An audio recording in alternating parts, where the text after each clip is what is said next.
Hello दोस्तों, मैं विकास दिवाकर स्वागत करता हूं आपका अपने यूट्यूब चैनल वीडी क्लासेस 7 में। दोस्तों, आज की क्लास का टॉपिक रहेगा हमारा प्रकाश का पूर्ण आंतरिक परावर्तन। प्रकाश का पूर्ण आंतरिक परावर्तन हम बात करेंगे इसमें। इससे पहले हम चैप्टर नंबर 1 ये चैप्टर नंबर 2 है, भौतिकी भाग 2 का अध्याय 2 है। अध्याय 2 का हम ये थ्योरी स्टार्ट कर रहे हैं। इम्पोर्टेंट थ्योरी है ना, आती है, कई बार पूछी हुई है एग्जाम पेपर में, बोर्ड परीक्षा में, तो इस बार हो सकता है कि इस बार आ जाए ना। तो हम बात करेंगे प्रकाश का पूर्ण आंतरिक परावर्तन। इससे पहले जो हमने फर्स्ट चैप्टर किया था उसमें डेरिवेशंस और उसके न्यूमेरिकल्स लगाए थे। तो ये श्रृंखला हमारी स्टार्ट हो चुकी है कि पूरी बुक के हम इम्पोर्टेंट डेरिवेशन और न्यूमेरिकल्स स्टार्ट करेंगे और इम्पोर्टेंट थ्योरी भी स्टार्ट करेंगे। ठीक है, तो चलते हैं। सबसे पहले बात करेंगे प्रकाश का पूर्ण आंतरिक परावर्तन। मैंने कुछ थ्योरी यहाँ पर लिख ली है ताकि टाइम बच जाए, है ना। सबसे पहले हम कॉन्सेप्ट को समझ लेते हैं, फिर इसको कंप्लीट करते हैं। ये अभी पूरी नहीं लिखी है, इनकम्प्लीट है। तो देखिए, पहले थोड़ी सी थ्योरी से पढ़ लेते हैं, क्योंकि ये रट्टा लगाते हैं, बहुत से समझ में नहीं आता बच्चों के। रट्टा लगाते रहते हैं, कल लगाएंगे, परसों लगाएंगे, फिर भूल जाएंगे। एक बार समझ लोगे कॉन्सेप्ट, सब कुछ क्लियर हो जाएगा। देख लो, पहले इसको पढ़ लेते हैं। होता क्या है, जब प्रकाश की किरण सघन माध्यम से विरल माध्यम में प्रवेश करती है तो वह अविलंब से दूर हट जाती है। बिल्कुल सही बात है, ये हमने अपवर्तन में पढ़ा था। जैसे जैसे आपतन कोण बढ़ाते हैं, अपवर्तन कोण विशेष स्थिति में समकोण पर आ जाता है। ये कंडीशन इसमें आएगी, जिसे क्रांतिक कोण कहते हैं। नहीं आया समझ में? अब आ जाएगा। देखो, ये हमने क्या किया, हमने छोटा सा एक चित्र बना लिया जिसमें हम ये कह रहे हैं कि हमने एक परावर्तक पृष्ठ ले लिया, सॉरी अपवर्तक पृष्ठ ले लिया जिसमें आर पार हो जाए। एक इधर सघन माध्यम में, इधर विरल माध्यम में, इधर विरल है। तो अब क्या करेंगे, प्रकाश का पूर्ण आंतरिक परावर्तन कराने के लिए इसमें दो शर्तें होती हैं, जिसमें से पहली शर्त मैं अभी बताता हूं आपको। क्या कि सघन माध्यम से प्रकाश की किरण सघन माध्यम से विरल माध्यम में जानी चाहिए। ठीक है, जब विरल सघन माध्यम से विरल माध्यम में जाएगी तो वह अविलंब से दूर हट जाएगी। हाँ जी सर, बिल्कुल सही है। तो सबसे पहले सघन माध्यम से विरल माध्यम में एक प्रकाश की किरण जाएगी और ये सीधी जानी चाहिए थी, लेकिन ये सीधी नहीं जाती, ये थोड़ा सा झुक जाती है, ये थोड़ा सा विलंब से दूर हट जाती है, सॉरी, है ना, दूर हट जाती है। ऐसे गई ऐसे, ये क्या है, ये आपतन कोण है, इसको मैं आई लिख लेता हूँ। ठीक है, फिर से क्या किया, लगातार इसके कोण में, आपतन कोण में वृद्धि करते चले जाएंगे, है ना। लगातार कोण, आपतन कोण में वृद्धि करते चले जाएंगे, यानी कि बढ़ाते चले जाएंगे। तब क्या करेंगे, इस तरह से हमने थोड़ा सा और बढ़ा दिया, इसको थोड़ा सा और बढ़ा दिया। ये I1 ले लो, इसको I2 ले लो। अब ये पहले ऐसे जाता, लेकिन ये ऐसे नहीं जाता, ये ऐसे थोड़ा सा और मुड़ जाती है। ये प्रकाश की किरण अविलंब से थोड़ा सा और दूर हट जाती है, थोड़ा और दूर हट जाती है ना। तो अब इसमें एक कंडीशन आपको देखनी पड़ेगी, क्या कि ये जो I2 का मान है ना, ये बड़ा है I1 से। क्यों? क्योंकि I1 पहले कम था, यानी कि आपतन कोण पहले कम था। अब इसको हमने आपतन कोण को बढ़ा दिया। जब आपतन कोण को बढ़ा दिया तो इसका अपवर्तन कोण भी बढ़ जाएगा। तो अपवर्तन कोण कितना हो जाएगा,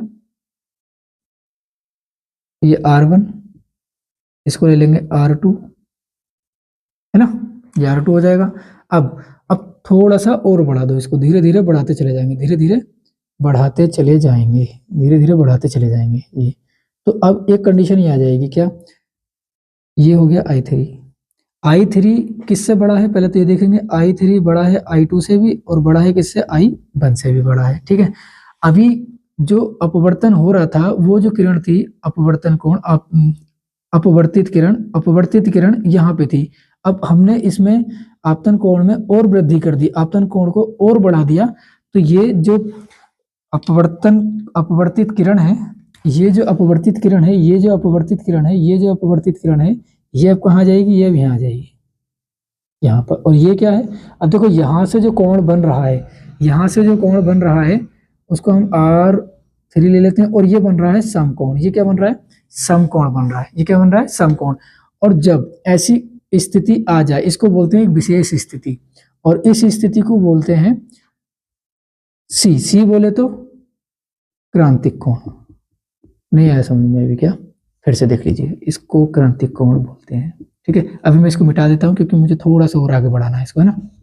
क्रांतिक कोण को सी से शो करते हैं, क्रांतिक कोण को सी से शो करते हैं। तो मैंने इसमें पे सी लगा लिया। ठीक है, अब एक बार फिर से देखिए, जब प्रकाश की किरण सघन माध्यम से विरल माध्यम में जाती है तो अविलंब से दूर हट जाती है। जैसे जैसे जैसे जैसे आपतन कोण को हम बढ़ाते हैं, जैसे जैसे आपतन कोण को बढ़ाते हैं, ये अपवर्तित किरण और दूर हटती चली जाती है, और दूर हटती चली जाती है। एक ऐसी स्थिति आती है, एक ऐसी विशेष स्थिति आती है कि जो अपवर्तित किरण होती है वो अविलंब से 90 डिग्री पर मिल जाती है। मतलब 90 डिग्री का मतलब समकोण पर मिलती है, और जब समकोण पर मिलती है तो इस कंडीशन को विशेष स्थिति बोलते हैं, इस स्थिति को विशेष स्थिति बोलते हैं, और इसको सीसे शो करते हैं, और ये क्रांतिक कोण होता है। ये क्या होता है? क्रांतिक कोण। लेकिन बात यहाँ पर अभी खत्म नहीं हुई है, बात यहाँ पर अभी खत्म नहीं हुई है, आगे बढ़ेंगे। अब एक ऐसी कंडीशन फिर से आएगी, एक ऐसी कंडीशन फिर से आएगी कि हमने थोड़ा सा आपतन कोण को और बढ़ा दिया, तो ये बना लिया हमने I4, इसको I3, ये I4 बन गया। और I4 जो है ना, I4 वो बड़ा है I3 से, और I3 इससे बड़ा है, ये इससे बड़ा है, इससे बड़ा है। तो इतना लिख लेते हैं, सब पूरा लिखना जरूरी नहीं है। अब ऐसी स्थिति आएगी कि अभी तो हमने था, ये थोड़ा सा हमने और बढ़ा लिया था, ये हमने थोड़ा सा और बढ़ा लिया, इससे और बढ़ा लिया। जब इससे और बढ़ा लिया तो ये जो आएगी, ये जो अपवर्तित किरण होगी, ये यहाँ पे तो पहले थी, यहाँ पे तो पहले थी, यहाँ नहीं जाएगी, अब ये थोड़ा सा और झुक जाएगी, इससे थोड़ा सा और दूर हट जाएगी। और अब एक बात बताओ, जो किरण एक माध्यम से एक माध्यम में जाती है, उसी माध्यम में वापस लौट जाती है, एक माध्यम से जाती है, उसी माध्यम में वापस लौट जाती है। सघन से गई ये वाली, और इस सघन में ही वापस लौट गई।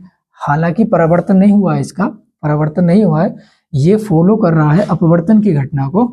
तो जब ऐसी स्थिति आ जाती है कि जब प्रकाश की किरण विरल माध्यम से विरल माध्यम में न जाकर सघन माध्यम में ही लौट जाती है, तो यह परिघटना प्रकाश का पूर्ण आंतरिक परावर्तन कहलाती है। एक बार फिर से देख लीजिए, क्या आपतन कोण, जब प्रकाश की किरण को सघन माध्यम से विरल माध्यम में भेजते हैं तो यह अविलंब से दूर हट जाती है। यदि आपतन कोण के मान को धीरे धीरे बढ़ाया जाए, जैसे जैसे बढ़ाएंगे वैसे वैसे अपवर्तित किरण भी दूर हटती चली जाएगी अविलंब से। एक ऐसी विशेष स्थिति आएगी कि अपवर्तित किरण समकोण पर आ जाएगी, समकोण पर आ जाएगी, और समकोण पर आएगी तो इस कोण को बोलते हैं क्रांतिक कोण, इसे सीसे शो करते हैं। लेकिन अब थोड़ा सा और अगर आपतन कोण बढ़ जाए, आपतन कोण थोड़ा सा और बढ़ जाए तो क्या होगा, ये अब और दूर हट जाएगी, अविलंब से और दूर हट जाएगी, और दूर हट जाएगी, तो इतना दूर हटा देते हैं, और इतना दूर हट गई। तो जब ये और दूर हट जाएगी तो ये एक ऐसी स्थिति बन रही है जो परावर्तन की स्थिति होती है। मतलब प्रकाश की किरण सघन माध्यम से ही गई और सघन माध्यम में ही वापस लौट गई। तो इस परिघटना को, इस घटना को हम क्या बोलते हैं? प्रकाश का पूर्ण आंतरिक परावर्तन बोलते हैं। ठीक है, चलिए तो अब इसमें हम थोड़ी सी थ्योरी लिख लेते हैं। इसको मैं R4 लिख देता हूं, क्योंकि ये तो R3 था, तो रहने दीजिए, कोई दिक्कत नहीं है, कोई जरूरी नहीं है। तो इसमें मैं थ्योरी को आगे बढ़ा देता हूं। चलिए, तो ये थ्योरी, बाकी थ्योरी मैंने लिख दी है, बहुत ही सरल भाषा में लिखा है। इससे सरल भाषा आपको किसी किताब में नहीं मिलेगी। जैसे जैसे आपको समझाया है वैसे ही वैसे लिखा है, कुछ भी एक्स्ट्रा नहीं लिखा है। तो यहाँ तक फिर से देख लीजिए। जब प्रकाश की किरण को सघन माध्यम से विरल माध्यम में जब प्रकाश की किरण सघन माध्यम से विरल माध्यम में प्रवेश करती है तो वह सघन माध्यम से विरल माध्यम में प्रवेश करती है तो वह विलंब से दूर हट जाती है।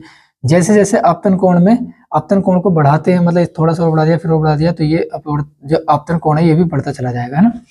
तो बढ़ाते हैं, अपवर्तन कोण विशेष स्थिति में समकोण पर आ जाता है। अपवर्तन कोण विशेष स्थिति में समकोण पर आ जाता है, जिसे क्या बोलते हैं? क्रांतिक कोण कहते हैं, और इसे सीसे शो करते हैं। एक ऐसी स्थिति जिसमें अपवर्तन कोण क्रांतिक कोण से अधिक हो जाता है। एक ऐसी स्थिति जिसमें अपवर्तन कोण, ये वाला कोण क्रांतिक कोण से अधिक हो जाता है। देखो, क्रांतिक कोण से अधिक हो गया ना, इतना कोण, यहाँ तक क्रांतिक कोण, फिर ये अधिक हो गया, अधिक हो जाता है। तो अपवर्तित किरण सघन माध्यम में ही लौटती प्रतीत होती है। देखो, सघन माध्यम में लौट रही है ना, ये प्रतीत होती है। यह परिघटना प्रकाश का पूर्ण आंतरिक परावर्तन कहलाती है। बहुत ही सिंपल है, बहुत ही सिंपल भाषा लिखी है इसमें, और इसमें नियम है 2-3, और इसके उदाहरण बहुत पूछे जाते हैं। तो अभी हम इसमें नियम और उदाहरण की बात करेंगे। ठीक है,